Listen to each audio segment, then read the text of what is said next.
Hello and welcome to the Minutes to Win It NBA podcast. I'm Big Italy 42. He is Jason Gilbo at JGilbo11.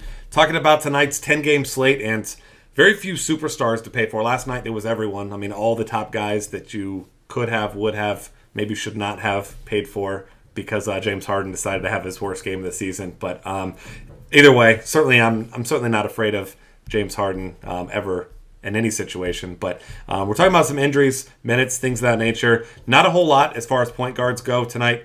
Obviously, Marcus Smart's still out, so solidified minutes for Isaiah Thomas there in the low to mid 30s. Jared Bayless, once again, looks like he's doubtful. He's not going to play tonight. Nothing significant there as far as point guards, but we do have seen OJ Mayo play some time at point guard as well. So despite the fact that he has not done a great job actually being a point guard. He has 7 assists in his last 2 games as the primary point guard.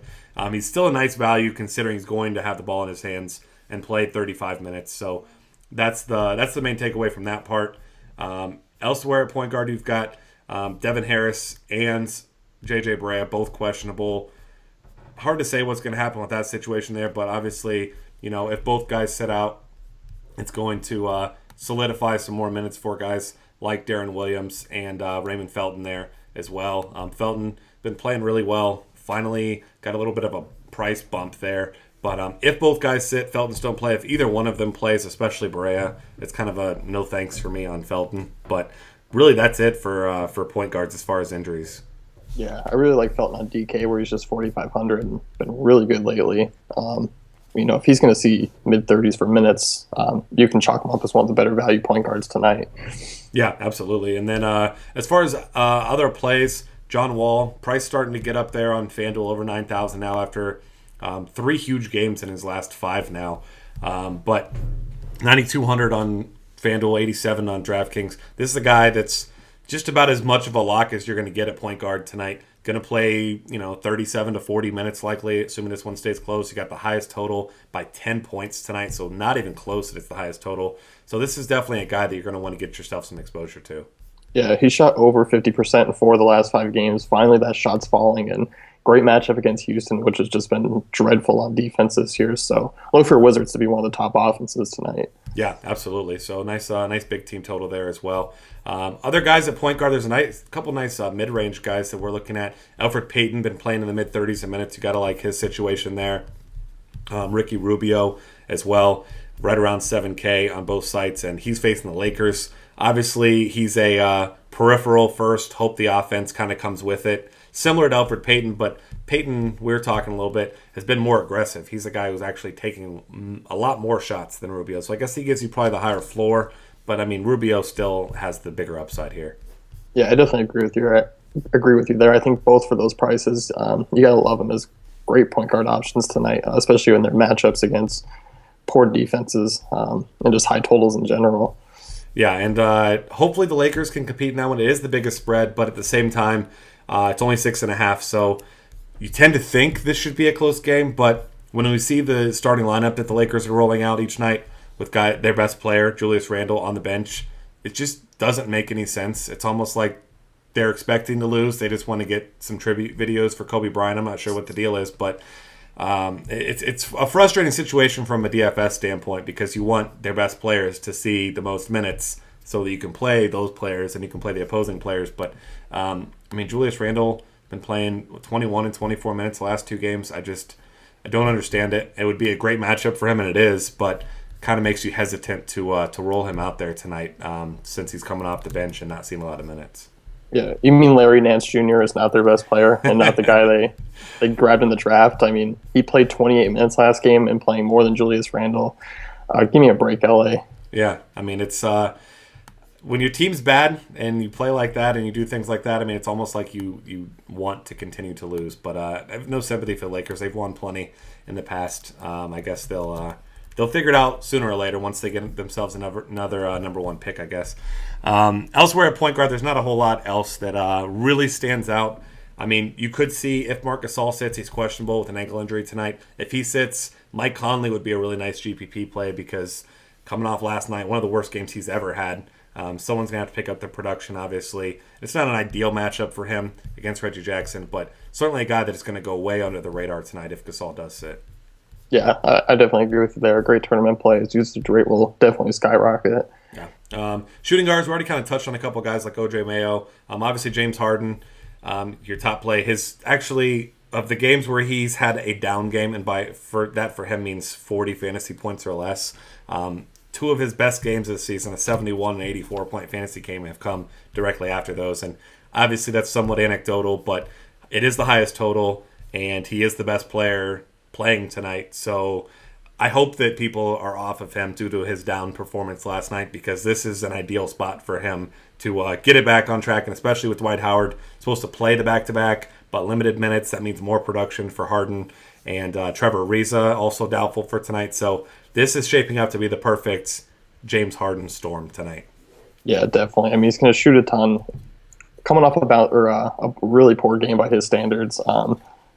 Great matchup for him to really rebound tonight. And like you said, the highest total on the slate. So definitely get yourself some exposure to this one, especially with Harden. Yeah, absolutely. And then other shooting guard options, there's not a whole lot of guys that stand out as great plays. Wes Matthews is still pretty cheap. He's been playing well. Price starting to creep up there a little bit, but he's seeing mid-30s a minute. So if you want just a safe cash gameplay, he makes a lot of sense there at that mid-range price. Yeah, definitely agree. Small forward options, Kawhi Leonard, depending on the site you look at, listed as questionable game time decision. I mean, he's going to play. I'm still not convinced that he was actually sick the other day. I kind of thought it was Pop being nice and just letting the Sixers have a chance, but they had a chance. Yeah, they had a chance to keep it within 50, and they did not do that. So good effort, not really for the Sixers in that one, but Kawhi Leonard should be back. He's the most expensive option tonight. One of the safer options as well, but the guy that you and I keep talking about is just a great cash game play, nice floor, is Gordon Hayward. And we saw a great nickname for him on Twitter today, the White Knight. I like that one. And, he's right around or under 7K on both sites. And, he's been incredibly consistent with Rudy Gobert out, averaging right around 9 more DraftKings points per game with Gobert out. So, other options, a small forward.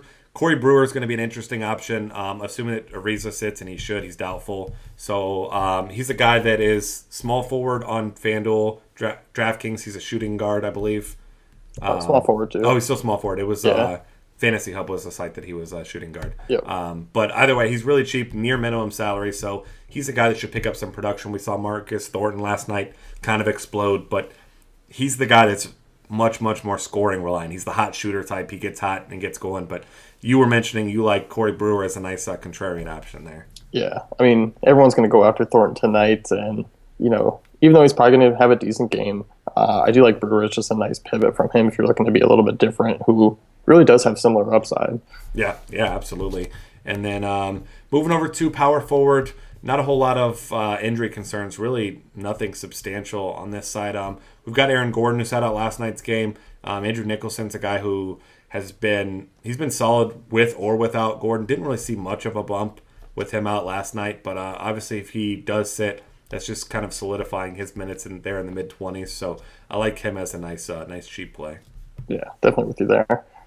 Trevor Booker as well, 4,000 on FanDuel, 48 on DraftKings. He's a guy who's seeing upper 20s in minutes with Rudy Gobert out. Doesn't really matter if he's starting or coming off the bench. He makes for a real nice value also there. Yeah, definitely just going to sit in that 25 fantasy point range, and definitely a double-double threat each night he plays. Yeah, absolutely. And then as far as top options, of course, you got Blake Griffin against Milwaukee, one of the worst rebounding teams, one of the worst defensive teams. Everything really in Blake Griffin's favor tonight.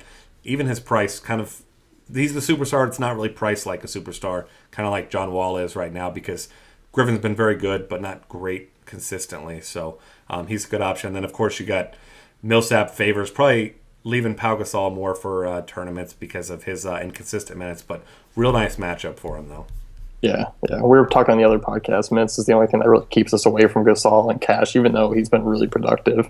Yeah, absolutely. And then as we move over here to center, there's not the main concerns, obviously, Rudy Gobert. We already touched on him and his scenario. Marcin Gortat's missed a couple games. He'll be back tonight. Obviously, he'll be matched up some with Dwight Howard tonight, but prior to his injury, he was finally starting to, show that floor and upside combo. So Haven't really seen any news on whether or not he's going to be a full go or if he's going to see a little bit limited minutes here, but we'll see there. Obviously, got Al Jefferson out, the Charlotte situation. I mean, I guess you could play Cody Zeller. I'm not a huge fan of Cody Zeller, but he's played well recently.